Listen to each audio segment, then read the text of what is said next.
Hay nako, si Aling Bebang talaga pasikat, parang pokpok si Aling Bebang. Tingnan. Uy, uy, sige, sige, bugbog niya. Tama siya talaga pag mati.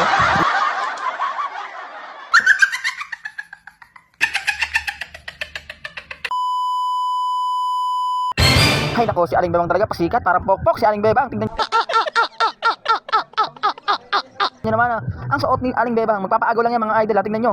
At dumiskarte si Aling Bebang mga idol, hindi lang pokpok, tingin ko dyan madiskarting pokpok yan, tingnan nyo, magpato ipopokpok na sa ulo. Ipapato niya sa puno mga idol kasi yung pabitin, walang walang sasabitan, kaya yan, dumiskarte si Aling Bebang, ang galing ha. Pokpok ka na Aling Bebang, madiskarte ka pa. Ibang ang klaseng pokpok, yung pagkapokpok mo may paraan, aray ko po. Na mga idol, sinabit na yung pabitin ni Aling Bebang. Ganyan sa Aling Bebang dumiskarte mga idol, puro lang diskarte, kaya ka nasasabihan mayabang Aling Bebang puro ka diskarte kasi. O tingnan mo, ano pang ginagawa mo Aling Bebang, nagmumukhang tanga ka na naman. Oy, kitang kita yung singit mo dyan aray ko. O gina mga bata, sige, dyan na kayo sa gitna mga bata. Yan, puro maliliit lang maliliit ang una, maliliit. Huwag kayo mag-uunahan pag kayo nag-unahan ako aago lahat yan. Okay na, 1, 2, 3, up, eka lang. Okay, yun na. Isa lang, may hagi, walang tumalon na kayo. 1, 2, 3, go. Sasayaw muna kasi si Aling Bebang bago mag-go Ay, si Aling Bebang talaga, ayan ibagsak mo na lahat Aling Bebang, huwag ka nang magpabebe pa yan.